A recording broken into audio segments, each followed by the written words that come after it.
Hello बच्चों, मैं हूं इंजीनियर गुरुजी। जैसा कि तुम लोग जानते हो कि मैं मैथ्स पढ़ाऊंगा और मैथ्स में आज मैं क्लास 10th के बारे में बात करूंगा। क्लास 10th का पढ़ाने से पहले मैं ये बतलाना चाह रहा हूं कि इसका सिलेबस क्या है, मैथ का सिलेबस क्या है।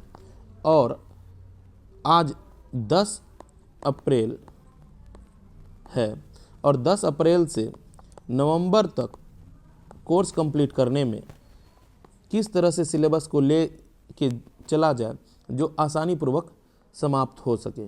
क्यों नवंबर में, क्यों? कुछ बच्चे पूछेंगे नवंबर में क्यों समाप्त करना है। नवंबर क्योंकि एग्ज़ाम तो 2025-26 में होगा और फेब में होगा, तो आप नवंबर में क्यों करना चाहते हैं समाप्त। बात यह है बच्चों कि अगर कोई भी चीज़, कोई भी सब्जेक्ट को अगर कम से कम 2 से 3 बार रिवीजन नहीं किया जाए तब तक उस पर कमांड नहीं हो पाता है। तो आज एक रोड मैप बनाएंगे कि किस तरह से हम लोगों को सिलेबस को लेके चलना है और किस तरह से हम लोग पढ़ें जिससे कि मेरा ये कंप्लीट भी हो जाए और अच्छे से समझ भी आ जाए।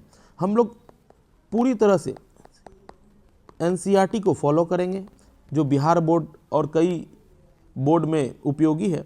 एनसीईआरटी को आधार मानते हुए हम सारे सिलेबस को कवर करेंगे। सबसे पहले सिलेबस देख लेते हैं कि मैथ्स में कौन से चैप्टर्स पढ़ने हैं और हमें कितने दिन बाकी हैं। तो चलो मैं सबसे पहले मैथ्स के सिलेबस देखना चाहता हूं।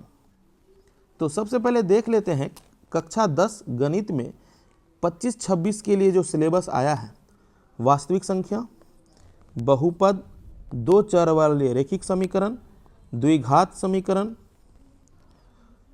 समांतर श्रेणी, इसको एपी भी हम लोग कहते हैं, त्रिभुज, निर्देशांक ज्यामिति जिसको हम लोग कोऑर्डिनेट ज्योमेट्री भी बोलते हैं, त्रिकोणमिति का परिचय जिसको हम लोग ट्रिगोनोमेट्री बोलते हैं, त्रिकोणमिति के कुछ अनुप्रयोग, वृत्त से संबंधित क्षेत्रफल, पृष्ठीय क्षेत्रफल और आयतन, सांख्यिकी और प्रायिकता। कुल चैप्टर कितने हैं? 14 चैप्टर हैं। अब ये देखते हैं कि 14 चैप्टर पढ़ने के लिए आज हमारे पास दिन कितने हैं। यानी 14 चैप्टर में हमें 100 मार्क पूछा जाता है और 100 मार्क के लिए, 100 मार्क के लिए हमें कितने समय अभी उपलब्ध है। तो अप्रैल मंथ में आज के हिसाब से सोचा जाए, 11 से काउंट किया जाए तो लगभग अप्रैल मंथ में 19 दिन है। मई मंथ में अगर देखा जाए, मई मंथ में 31 दिन है। जून मंथ में 30 दिन है। जुलाई मंथ में फिर 31 दिन है। अगस्त मंथ में फिर 31 दिन है। सितंबर में 30 दिन है। अक्टूबर में भी 31 दिन है। नवंबर में देख लेते हैं। यानी मेरा जो टारगेट है कि मैंने जो बोला है कि जो नवंबर में समाप्त करेंगे, यानी कि नवंबर में जो समाप्त करना है, तो नवंबर को कंसीडर इसलिए किए कि हम लोग जैसे कि बिहार में छठ फेस्टिवल बहुत धूमधाम से मनाया जाता है, तो कोशिश रहेगी कि छठ पर्व से पहले हो जाए। छठ पर्व कितने तारीख को है ये देखना पड़ेगा और उसके अकॉर्डिंग इस बार तो छठ जो है नवंबर में ना हो के 28 अक्टूबर में है। यानी कि लमसम हमें अक्टूबर तक में समाप्त करना होगा।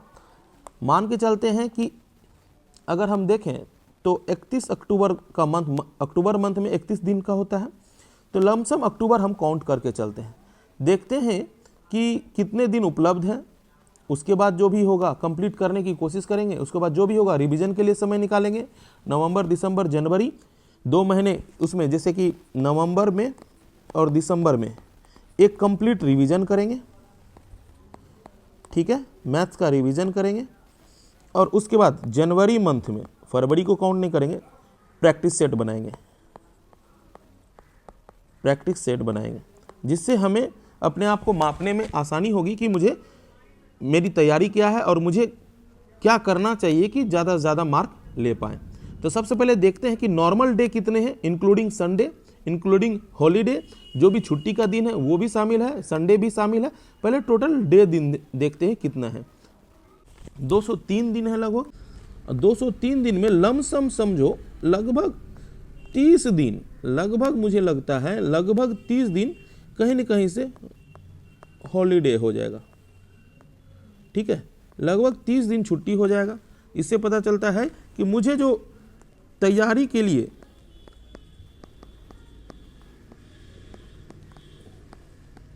दिन मिलेंगे, तैयारी के लिए जो समय मिलेगा, अब 203 माइनस 30 लगभग 173 यानी 170 मान के चलते हैं। 170 डेज में हमको फंडामेंटल आधार पर यानी बेसिक को लेते हुए टोटल को कंप्लीट करना है, कंप्लीट सिलेबस करना है। तो अब हम देखते हैं, यानी मुझे आइडिया आ गया कि मुझे 170 दिन में समाप्त करना है। और चैप्टर कितने हैं? चैप्टर है 14 चैप्टर है। तो चलो अब देखते हैं कि किस हिसाब से किसको कितना समय दिया जाए। तो थोड़ा सा पहले ये ओवरव्यू लेते हैं कि कौन कौन से इसमें चैप्टर हैं जो बड़े हैं।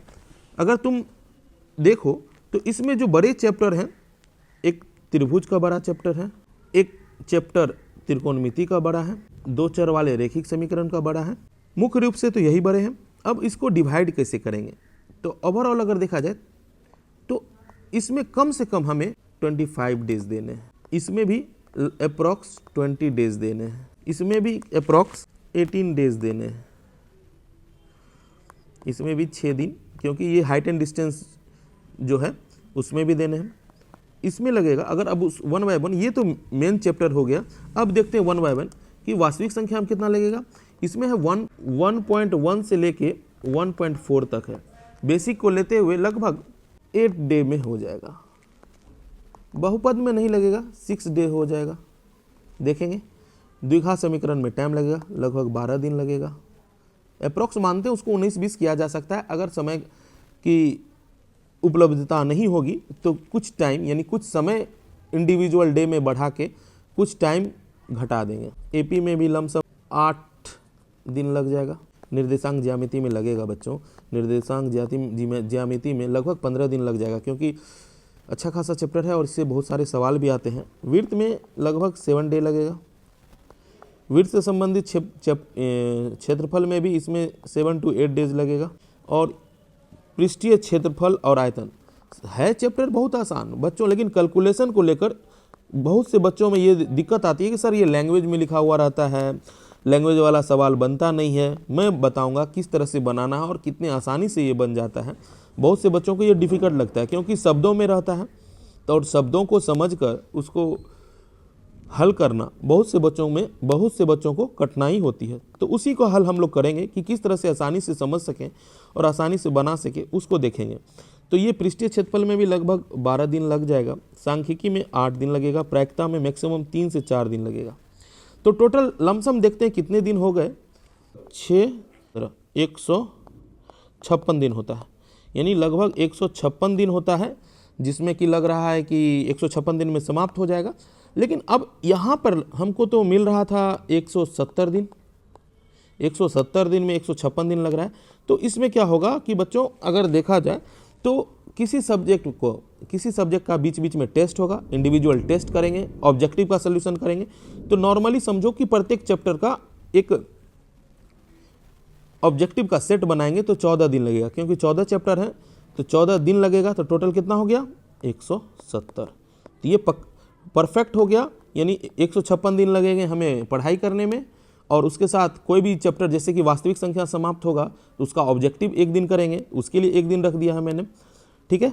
और फिर अगले दिन जैसे बहुपद पढ़ाएंगे, फिर बहुपद समाप्त होगा तो उसका फिर ऑब्जेक्टिव करेंगे। उस तरह से 14 चैप्टर हैं तो 14 दिन लगेगा। 156 + 14 यानी 170 दिन लगेगा। तो ये रहा मेरा सिलेबस। अब अगले क्लास में जो हम लोग मिलेंगे बच्चों, तो ये देखेंगे कि फर्स्ट चैप्टर जो वास्तविक संख्या है उसको कैसे क्या फंडामेंटल है और उसको कैसे बनाया जाए, उसके बारे में हम लोग देखेंगे। थैंक यू बच्चों, आप लोग बने रहें।